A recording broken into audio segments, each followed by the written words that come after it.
Hi, I'm Sarah and I'm going to be showing you how to make the pearl spiral necklace step by step.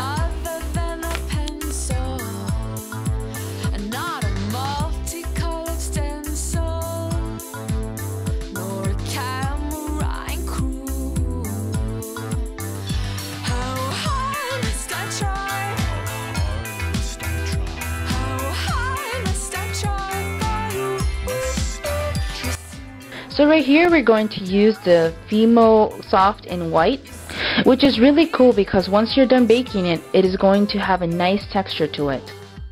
You're going to grab your clay and you're going to condition it, which just means you're going to make it nice and soft so you can work with it. Once you're done conditioning your clay, you're going to thin your clay to a nice strip to the desired thickness you want. Here I have already pre-made one. The thickness is about 3 centimeters in thickness. You can make it as thick or thin as you want. You're going to cut the clay 1 inch in length to make the swirl. Remember, you can make it a little longer if you want. Here I'm just using a basic knife. You can use any sharp object to cut your clay. Once you're done cutting, you're going to roll the sides into a nice point. This will help make your swirl.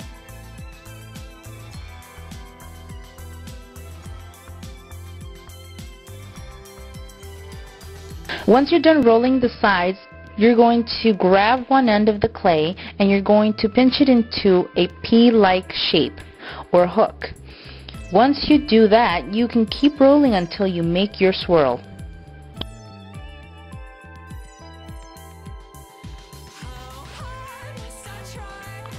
When you're done making your swirl, you are going to use a piercing pin to go through the swirl to make a bead. I like to use a little baby powder to make it easier for the bead to slide in and out. You can also use baking soda, or you can just not use it, but it will make it a little harder to pull the bead out after baking.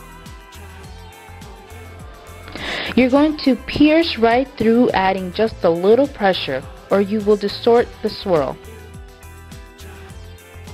Once you're done, you can place your bead onto the bead baking rack. Later on, I will show you how to make the big swirl to your necklace. Now for the big spiral that you're going to put in the center of your necklace, you can just do the same thing, condition your clay and make it the length and thickness you want. And you're just going to do the same with the little spirals.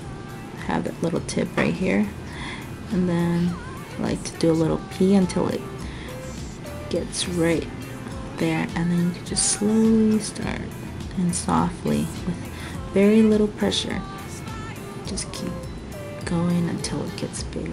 And if you're afraid that your spiral will go like this, what you can do is hold it with your finger and lightly, very lightly, just hold it.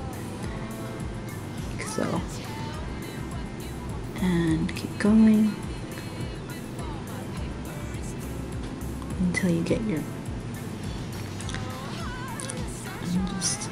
I didn't do this part right here, and just close it off. And here we go, you got your center spiral. Just make sure it's nice and tight so it doesn't break off, and here you go. It kind of looks like a little flower. So take your piercing pin, and I added a little powder to help the bead not stick onto the piercing pin, and you're going to do the same as the little beads.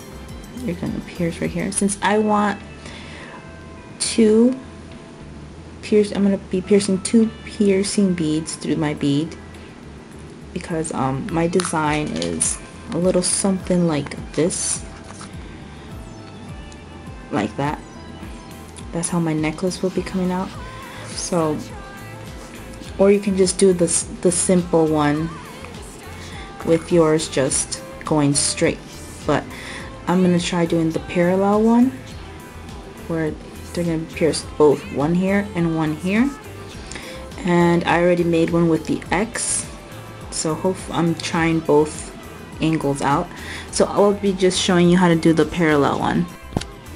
So with your finger lightly in and just lightly pierced in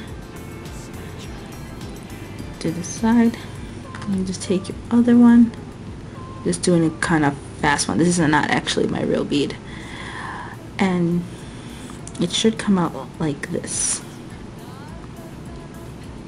This is actually a fake one that I did just to show you. So now that you're done with your spiral beads, you're going to place them in the bead baking rack like so. You even have, sometimes they'll fall off, but as long as they're on your rack, you should be good. I have my bead baking rack from Amico, that's the brand.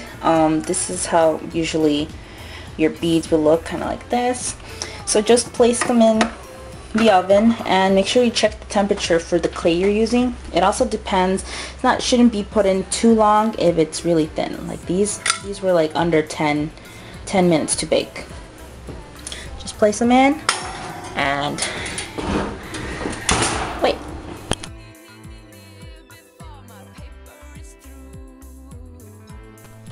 Time to take the beads out. Make sure you use nice something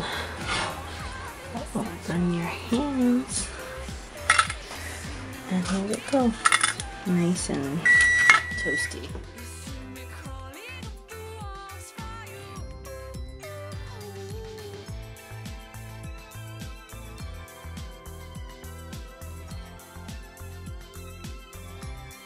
So now that your beads are done cooling off, you can take them out and lay them flat on a surface so you can begin making your necklace.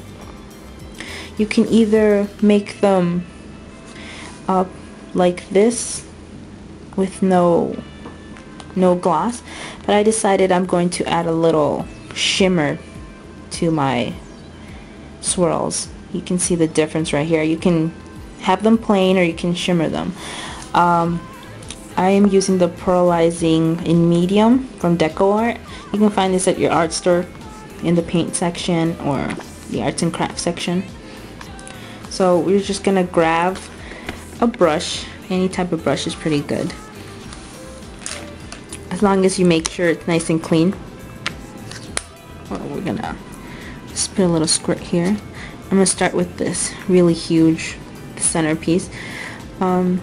Just go over the coat. You can see how it's getting nice and shiny. Look at that. Make sure you get in there.